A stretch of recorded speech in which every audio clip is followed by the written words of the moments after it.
నమస్కారం. Welcome to నవలా హృదయం. ఈరోజు కథ వసంత శిశిరం. రచించిన వారు శ్రీమతి నవీన గారు. కథలోకి వెళ్ళబోయే ముందు ఛానల్ను సబ్స్క్రైబ్ చేయడం మర్చిపోవద్దు. కథలోకి వెళ్ళిపోదాం. కాలేజీలో పాంప్లెట్స్ ద్వారా శిశిర గురించి బ్యాడ్గా రూమర్స్ స్ప్రెడ్ అవుతాయి. వాటిని పెద్దగా పట్టించుకోలేదు శిశిర. డిపార్ట్మెంట్ హెడ్ ఆఫీస్కి పిలిచి మాట్లాడటంతో ఆయనతో మాట్లాడేసి ఇంటికి వచ్చేస్తారు ఉమా శిశిరలు. వీణా ద్వారా ఉమ వారికి తెలిసిన విషయాలను తెలుసుకొని అసలు జరిగిందేంటో వీణకు వివరిస్తుంది. ఉదయాన్నే తండ్రి ఫోన్ చేయడంతో శిశిర ఫోన్ లిఫ్ట్ చేస్తుంది. ఇంటికి రమ్మని చెప్పిన తల్లి మాటలకు బయలుదేరి వెళుతుంది. తన ఊరు అయిన ఆనందవరంలో బస్సు దిగిన శిశిర నడుచుకుంటూ ఇంటి దారి పట్టింది. ఎప్పుడు ఆమె కనబడగానే నవ్వుతూ ఆప్యాయంగా పలకరించే ఊరి ప్రజలు ఈరోజు ఆమె ఎవరో తమకు తెలియదు అన్నట్లుగా పట్టించుకోకుండా వెళ్ళిపోతున్నారు. శిశిర ఎవరినైనా బాగా తెలిసిన వారిని పలకరించినా కూడా వారు ఆమె వంక చూడకుండా ఇంట్లోకి వెళ్ళి తలుపులు వేసుకుంటున్నారు. ఆమెకు వారి ప్రవర్తన చాలా అయోమయంగా అనిపించింది. దానితో పాటు తను ఒక ఒంటరిని అనే భావన ఆమెకు మనసులో కలిగింది. అలానే నడుచుకుంటూ ఇంటికి చేరుకున్న ఆమెకు ఇంటి ద్వారం వద్ద తన బాబాయి ప్రకాశం నిలబడి కనిపించాడు. ఆ ఇంటి వాతావరణం అంతా చాలా గంభీరంగా ఉన్నట్లు ఆమెకు తోచింది. ఎలా ఉన్నారు బాబాయ్ అంటూ ఆప్యాయంగా అతనిని అడిగింది శిశిర.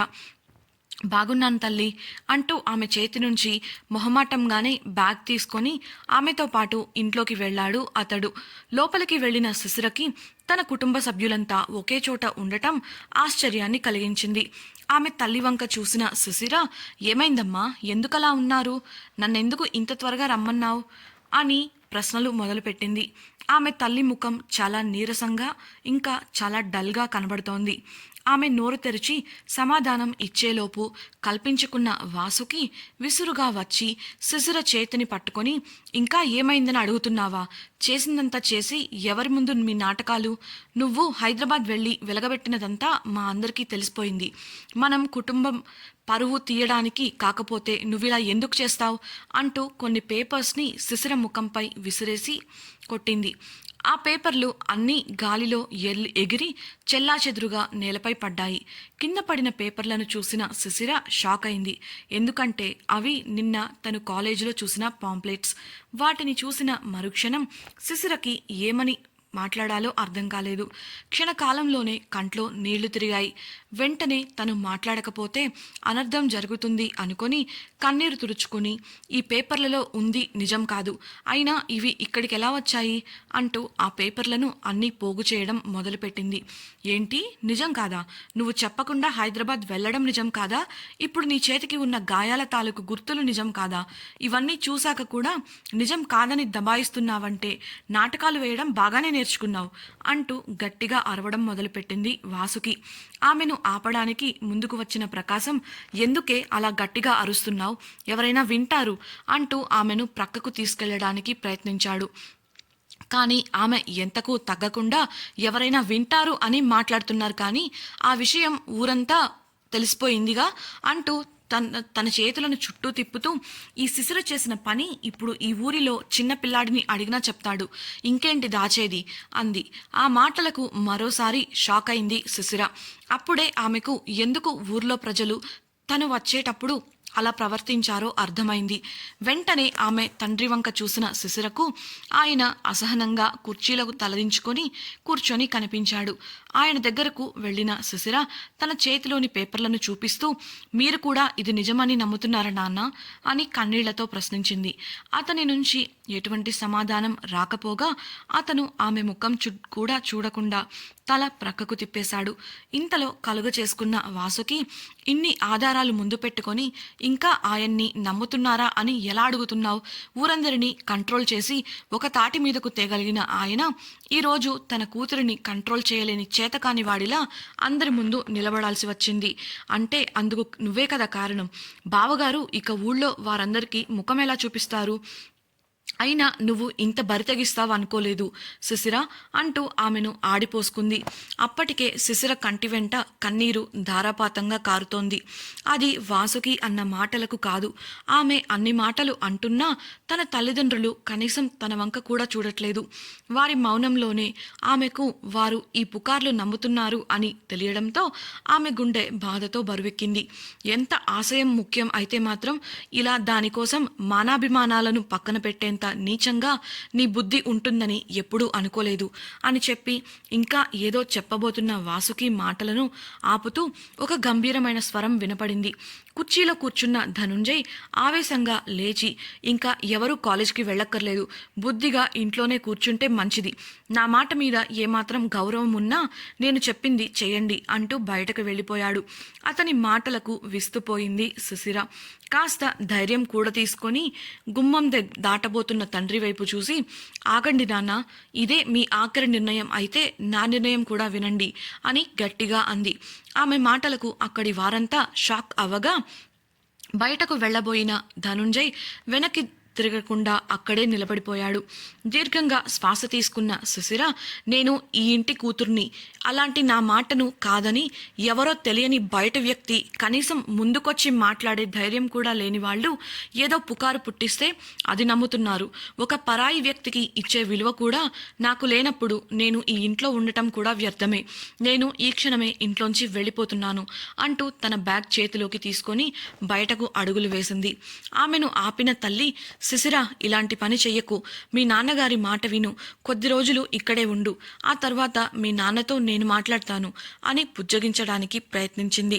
వస్తున్న బాధను దిగమింగుకుంటూ, లేదమ్మా, ఇలా జరిగినప్పుడు అసలు ఏం జరిగింది అని నన్ను అడగాలని కానీ నా మాట నమ్మాలి అని కానీ ఇక్కడ ఎవరికీ లేనప్పుడు ఇక్కడ నేను ఉండటం అనవసరం. చిన్నప్పటి నుంచి నేను కోరుకుంది మీ ప్రేమ మాత్రమే. నా మీద నమ్మకమే లేనప్పుడు ప్రేమ ఎక్కడి నుంచి వస్తుందిలే, ఇక నేను వెళతాను అంటూ ఆమె తల్లి, బాబాయి ఎంత చెప్తున్నా వినకుండా అక్కడి నుంచి వెళ్ళిపోయింది శిశిర. తన ముందు నుంచే వెళ్ళిపోతున్న కూతురిని చూసి ఏమీ మాట్లాడకుండా శిలలా నిలబడిపోయాడు. కానీ ఆమెను ఆపే ప్రయత్నం చెయ్యలేదు ధనుంజయ్.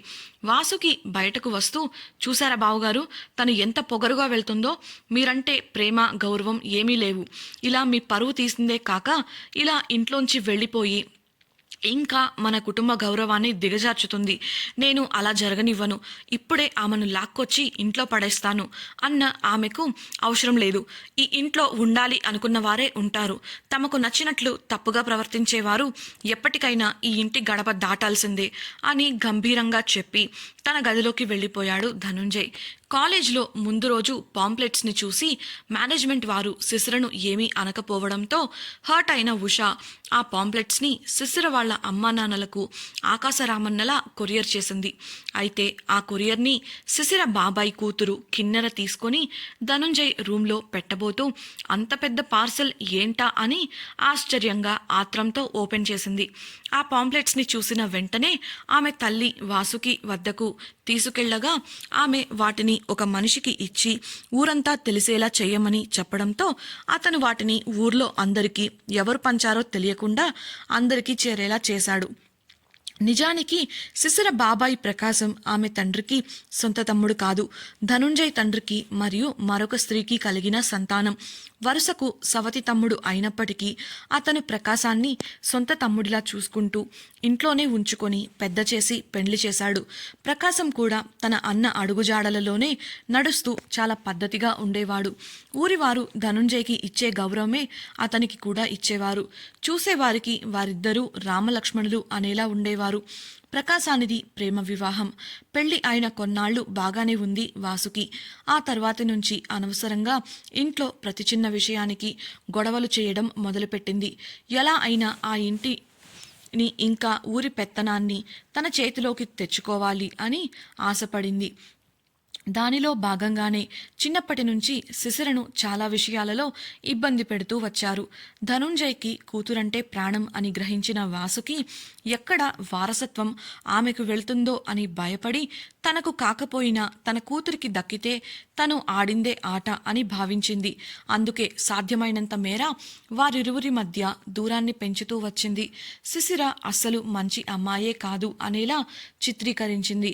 ఆమెకు తోడు ఆమె కూతురు కూడా చేరి శిశిరపై లేనిపోనివన్నీ చెప్పి తండ్రి కూతుళ్ల మధ్య దూరం పెంచారు. శిశిరను ఒక అల్లరితో కూడిన పెంకిపిల్లగా వారి ముందు నిరూపించడంతో ధనుంజయ్ శిశిరను బోర్డింగ్ స్కూల్లో వేసి చదివించాడు. ఆ తరువాత ఆమె తన కాళ్లపై తను నిలబడి చాలా వరకు ఇండిపెండెంట్గా తన చదువును తనే చూసుకుంది శిశిర. అయినా వాళ్లకు శిశిరపై ద్వేషం పోలేదు. ఆమెను ఆమె కల నుంచి కూడా దూరం చేయాలి అని, ఆమెను పూర్తిగా నాశనం చేయాలి అనే ఉద్దేశంతో వారికి దొరికిన ప్రతి అవకాశాన్ని వాడుకున్నారు. అలా ఈరోజు మరో చక్రం వారి చేతికి చిక్కింది. ఎలా అయినా కానీ శిశిర తిరిగి కాలేజీకి వెళ్లకుండా ఆపాలని ప్రయత్నించింది వాసుకి.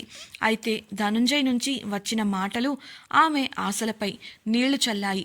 అయినా సరే ఎలా అయినా తను అనుకున్నది సాధించాలి అని గట్టిగా నిర్ణయించుకొని కిన్నెరను తీసుకొని గదిలోకి వెళ్ళిపోయింది వాసుకి. ఇంటి నుంచి బయటకు వచ్చిన శిశిర మనసులో బాధతో పాటు ఏవేవో ఆలోచనలతో బస్టాప్ వైపు నడిచింది. కన్న తల్లిదండ్రులకే తన మీద నమ్మకం లేదు, వారు తనను నమ్మడం లేదు అని తెలిసి మనసు భారంగా మారింది.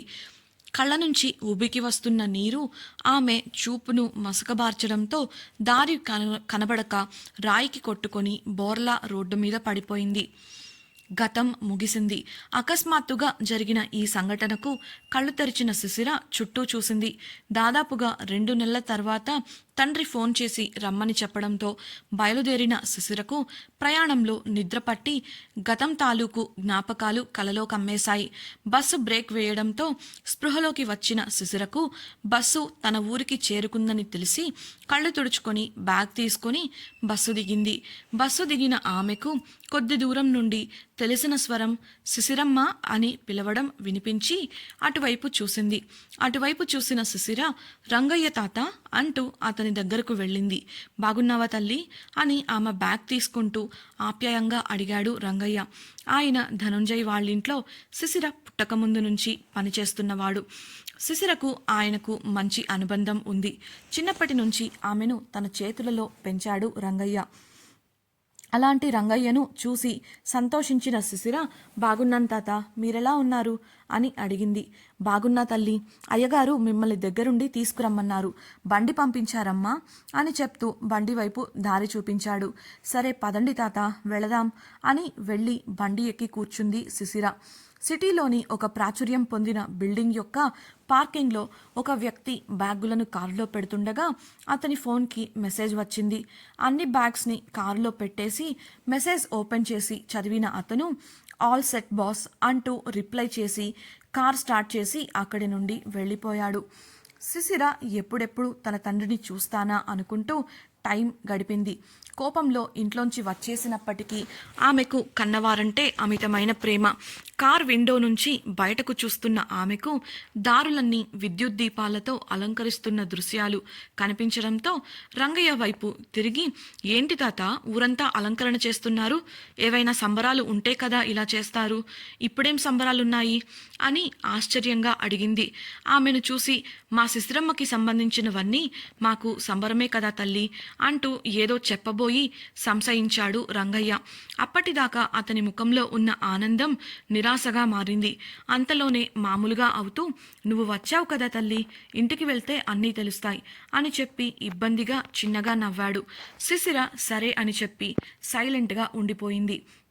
వీధి చివరికి చేరుకున్న ఆమెకు వీధి అంతా అందంగా అలంకరించి కనబడటంతో ఆశ్చర్యపోయింది. శిశిరను నాశనం చెయ్యాలి అని అనుకుంటున్న వాసుకి వాళ్ళ పథకం ఫలిస్తుందా? వాసుకి శిశిరను ఎందుకు నాశనం చేయాలి అని అనుకుంటుంది? శిశిర ప్రశ్నకు రంగయ్య ఎందుకు ఇబ్బందిగా ఫీల్ అయ్యాడు? ధనుంజయ్ నిజంగానే శిశిరని క్షమించాడా? ఎందుకని శిశిర వాళ్ళ ఊరంతా అందంగా అలంకరిస్తున్నారు? ఈ ప్రశ్నలన్నింటికీ సమాధానాలు తెలుసుకోవాలనుందా? అయితే ఛానల్ను సబ్స్క్రైబ్ చేసుకొని రాబోయే వసంత శిశిరం ఎపిసోడ్స్ని తప్పకుండా వినేయండి.